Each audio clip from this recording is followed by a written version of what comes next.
Olá, sejam bem-vindos ao primeiro episódio da série de vídeos Liderança na Prática. E antes de tudo, não se esquece de se inscrever no canal, curtir, compartilhar, espalhar esse vídeo para que a plataforma entenda que esse conteúdo é relevante. E não esquece também de comentar, que eu quero ler a tua opinião, entender também os teus desafios, para que eu possa contribuir mais contigo. Nesse vídeo, eu te convido a refletir e a responder junto comigo uma pergunta muito importante para quem está começando na liderança principalmente. O que os líderes realmente fazem? Nesse vídeo, a gente vai entender qual é o papel da liderança dentro de uma organização e por que ela é tão importante.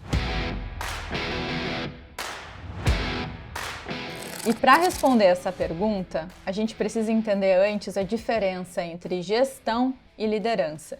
São sistemas distintos, mas de ações complementares. E não podemos dizer que gestão é melhor que liderança ou liderança melhor do que gestão. São competências que se complementam, precisam se completar quando tem equilíbrio. Tu já ouviu falar de um gestor super competente, com hard skills, habilidades de gestão invejável que a empresa resolveu promover? Porém, ao assumir uma equipe, ele não conseguiu ter os resultados que ele tinha individualmente?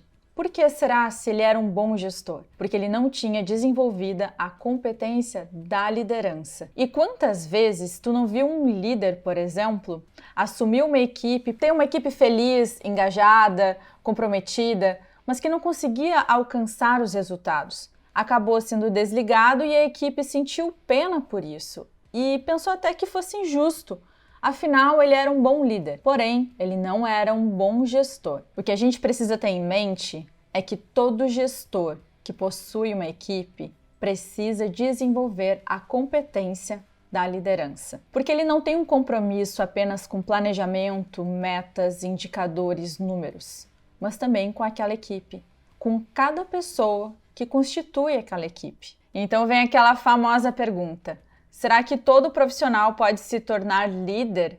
Ou a gente nasce com essa competência, com esse dom, que é um carisma? Será que é um carisma? Será que é uma coisa mística? Muitas vezes nós encaramos a competência da liderança de uma maneira muito filosófica, romantizada. E a gente não pode encarar dessa forma, porque muitas crenças ao longo do tempo foram criadas a respeito desse ato de liderar, dessa posição de liderança. Todo profissional que deseja ser líder, por mais que ele tenha dificuldades e não tenha repertório para isso, ele pode desenvolver sim essa competência. Porém, o principal é o desejo, querer ser líder, querer exercer essa posição, cuidar de pessoas, entender a responsabilidade e também o tamanho do desafio. E não há problema se tu, profissional, decidiu não ser líder. É importante que a gente tenha bem claro quais são os nossos objetivos de carreira, os nossos talentos, as nossas vontades e seguir isso. Não é porque na empresa que estamos os cargos mais valorizados são os de liderança que devemos então nos tornar líderes para conseguir o nosso espaço. Isso é uma cilada que muitas vezes nós caímos. Cada vez mais esse assunto liderança está em voga. E sabe por quê? Porque vemos grandes organizações sendo supergerenciadas e sublideradas. E isso é um grande problema, porque como eu falei antes no início do vídeo, gestão e liderança são ações complementares. E como a gente está falando de liderança na prática, quero falar de um exemplo real, de um gerente muito bom em estratégia, conseguia adotar ações importantes para que a empresa tivesse um aumento da sua lucratividade. Ele quebrou grandes paradigmas na gestão, ele trouxe uma nova visão, uma visão estratégica impecável. Porém, ninguém parava na sua equipe. Ele tinha uma equipe pequena, porém pessoas extremamente estratégicas dentro da empresa exerciam uma função estratégica importante, porque a sua gestão era de uma área fundamental dentro daquele ramo. Ao longo do tempo, os profissionais foram perdendo a vontade de trabalhar, foram se sentindo sobrecarregados, desmotivados, não engajavam mais e assim a rotatividade daquela área foi aumentando. Isso porque esse gerente, ele não alinhava as pessoas, ele não tinha habilidades de relacionamento, comunicação, gestão de conflitos. Ele tinha uma boa estratégia, mas ele não conseguia estabelecer direção para sua equipe a partir dessa estratégia. A comunicação não era fluida, as pessoas não entendiam a forma dele pensar. E como ele dava ordens e não trazia a equipe para perto dele, as pessoas entendiam que ele era arrogante, soberbo. Ele era sim uma boa pessoa, porém a forma como ele conduzia a sua equipe era como de um gerente, focado em gestão apenas, no racional, em números, de forma pragmática. E com as pessoas não podemos lidar da mesma forma. Então, para você ver o impacto da falta de liderança num processo de gestão. Então, tu que é líder, tem a responsabilidade de uma equipe, é necessário que tu faça essa avaliação. Eu sou um bom líder? Ou sou um bom gestor? Ou eu consigo ter essas duas competências? Será que tu consegue cuidar de pessoas e também de processos? E é fundamental que quando tu exerce um cargo de liderança, avalie também a tua capacidade de se autoliderar. Esse gerente, ele tinha muitas dificuldades de se expor a riscos, de fazer coisas diferentes da sua estratégia. Quando acontecia uma coisa inesperada, ele não tinha um bom comportamento.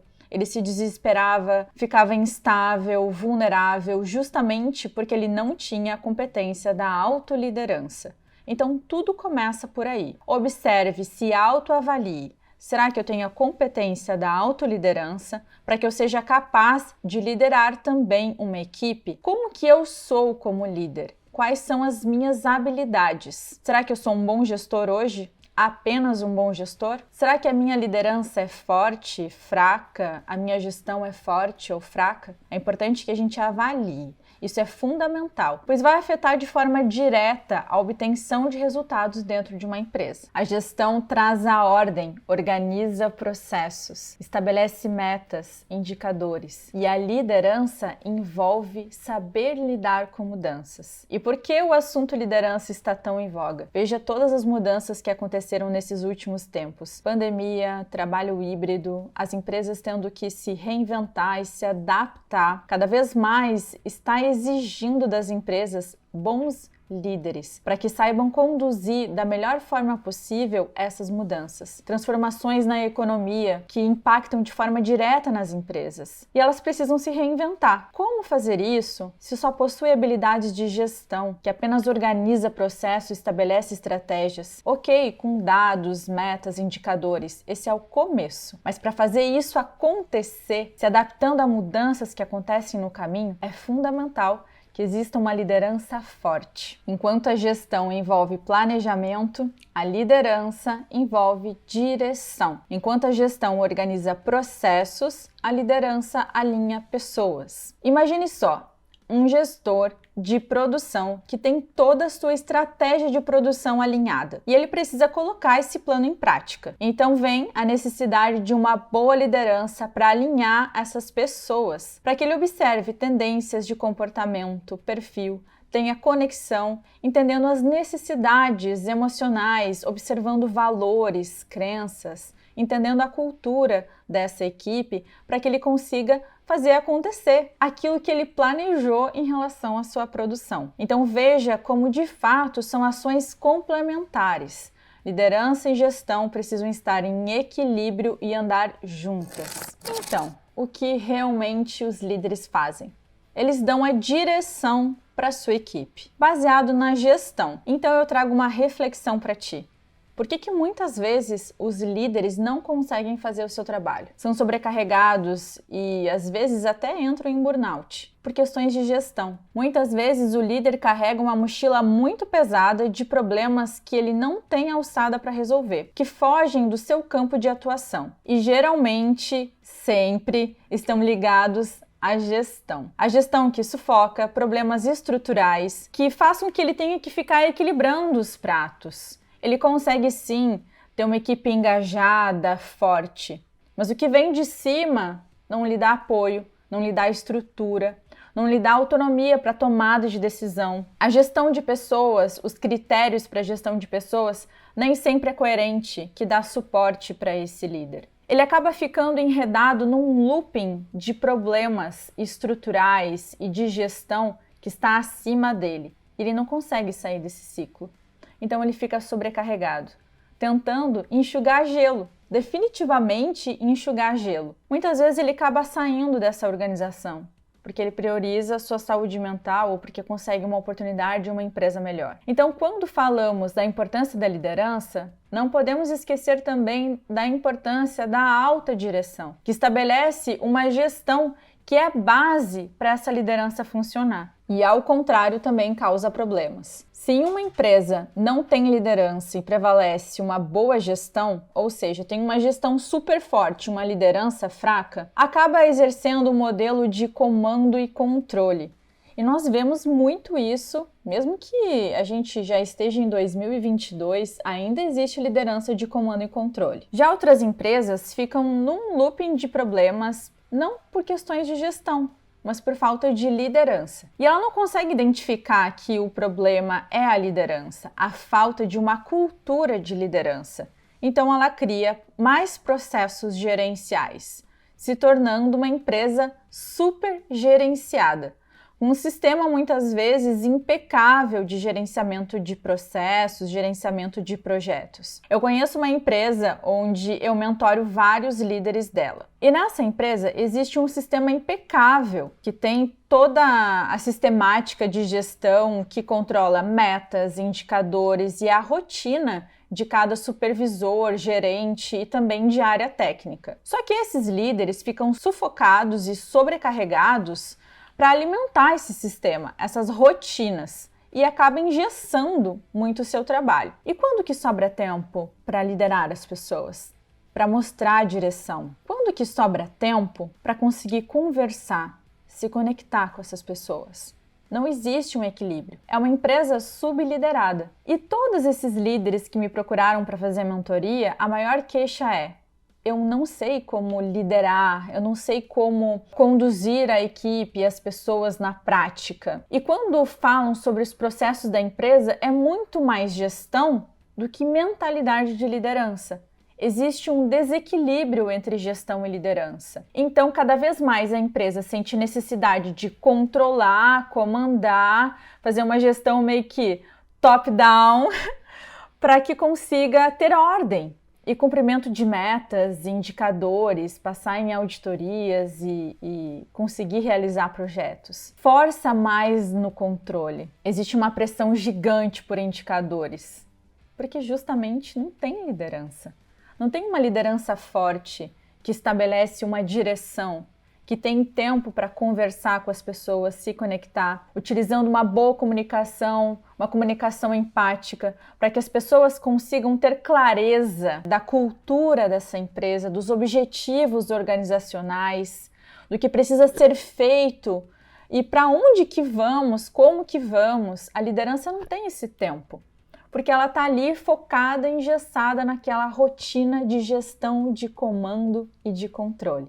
Então a gente vê aí um grande desequilíbrio, uma supergestão e uma subliderança, que muitas vezes, e nesse caso nem é culpa dos líderes, é culpa do que vem de cima, do sistema, da estrutura que faz com que a empresa funcione dessa forma. E qual a consequência disso? Supervisores estressados, os liderados desses supervisores também estressados, frustrados, desengajados. Precisa haver sempre uma estratégia muito bruta e de muita pressão para conseguir resultado. Tem que gastar uma usina para conseguir fazer coisas simples, porque as pessoas estão cansadas, sobrecarregadas. Elas não entendem qual é a direção.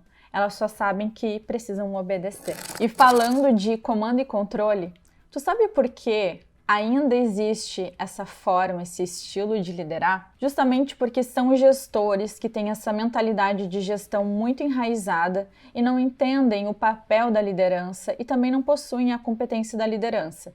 Então eles trazem esse modelo de gestão para a liderança e fazem disso o seu estilo de liderar. Na cabeça desses gestores, basta que tenham metas e essas metas precisam ser cumpridas. Para ele, isso é muito óbvio, é muito lógico, porque ele não valoriza ou não entende a importância desse alinhamento das pessoas, de entender sobre as necessidades que ela tem, além desses processos, além dessas metas. Então é como se fosse um líder robô que só trabalha com números, lida com números, processos, e mesmo que ele seja exemplar, ele esquece das pessoas, de cuidar das pessoas. Ele não tem diálogo, ele tem dificuldade com o feedback, ele não consegue ter empatia, de ouvir as pessoas, de entender que cada pessoa tem uma forma diferente de buscar resultado. Porque ele acha que o estilo correto de liderar é um estilo de um gestor. Então, um estilo de gestor é de comando e controle. Tem essa meta que tu precisa cumprir. Não cumpriu, tu não é um bom profissional. E ele não vai entender o porquê que não cumpriu. Quais foram os fatores que impactaram para que não houvesse o cumprimento dessa meta? Simplesmente não cumpriu. É essa a leitura que ele faz. Ele não consegue entender que muitas vezes a comunicação não fluiu, que o perfil daquele liderado que executou o processo não é adequado para aquela tarefa. Ele não entendeu que daqui a pouco esse liderado não estava passando bem ou não estava com uma saúde mental boa, com as suas emoções equilibradas. Ele não conseguiu ter essa conexão com a sua equipe e entender quais são os mecanismos de comportamento de cada um para que ele pudesse dar direção mais adequada, para que ele pudesse orientar, desenvolver, educar, para que esses liderados entendessem a responsabilidade, qual a direção, a forma melhor. Além disso, isso prejudica a inovação, a equipe dá mais ideias, ter proatividade, porque como é comando e controle e só existe esse caminho, as pessoas precisam obedecer. Então, como que elas vão se sentir seguras e corajosas para conseguir dar ideias novas? Como que as pessoas vão sentir que é um ambiente favorável para isso? Na cabeça delas, precisa cumprir aquela meta e seguir aquelas regras. E elas entendem também de forma inconsciente que é dessa forma que se chega a resultado.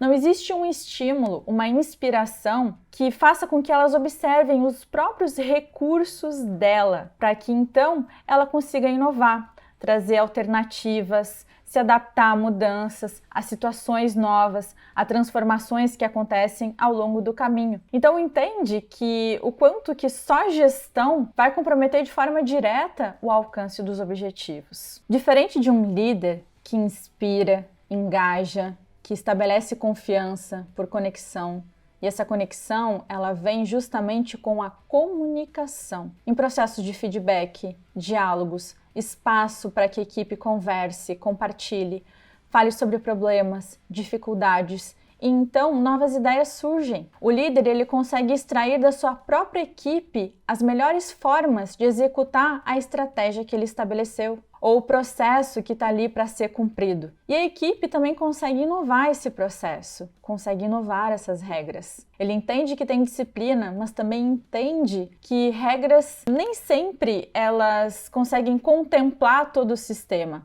Às vezes tem gaps, e esses gaps podem ser supridos através da criatividade, de geração de novas ideias, de novas formas de trabalhar. E o líder, ele é que é essa mola que vai alavancar essas novas ideias por inspiração, por influência, por engajamento, por fazer com que a equipe pense de forma diferente, participe e haja uma troca entre equipe e liderança. E essa troca, ela é movimentada através do desenvolvimento da autoliderança em cada liderado. Então, o líder que ele consegue se adaptar a mudanças, que estabelece direção e olha para cada um da sua equipe e procura extrair recursos, ele já está desenvolvendo a autoliderança. O sonho de todo líder é que as pessoas tenham autonomia e proatividade, certo? Só que para isso ele precisa ensinar como as pessoas se direcionam. Ele precisa ensinar sobre autoliderança, autorresponsabilidade, automotivação. Tudo isso parte do líder. Muitas vezes o gestor ele vai conseguir organizar uma equipe. Organizar e não alinhar uma equipe. O gestor consegue olhar perfil, entender competências, hard skills, as competências necessárias para o processo, quais são os conhecimentos que aquele profissional precisa para ter um bom desempenho e alcançar as metas e indicadores. Agora, a visão de líder vai entender valores, crenças, vai conseguir perceber a forma como ele age com as suas emoções, se ele tem autoliderança ou não, como que ele alcança resultado, a sua forma de se comportar, né, a sua postura.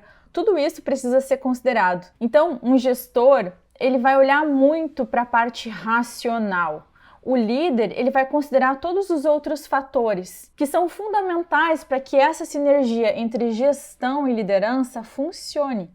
E é isso que gera resultado. Então, tu, líder, que está começando na tua liderança, faça uma autoanálise. Qual é o meu nível de conhecimento, de repertório prático e teórico em relação à gestão? E qual é o meu nível de liderança? E também, fundamental, será que eu me autolidero? Porque um líder, para que tenha capacidade de liderar um grupo, em primeiro lugar, precisa se autoliderar. É por isso que no próximo episódio falaremos sobre autoliderança e o impacto dela no nosso desafio de liderar.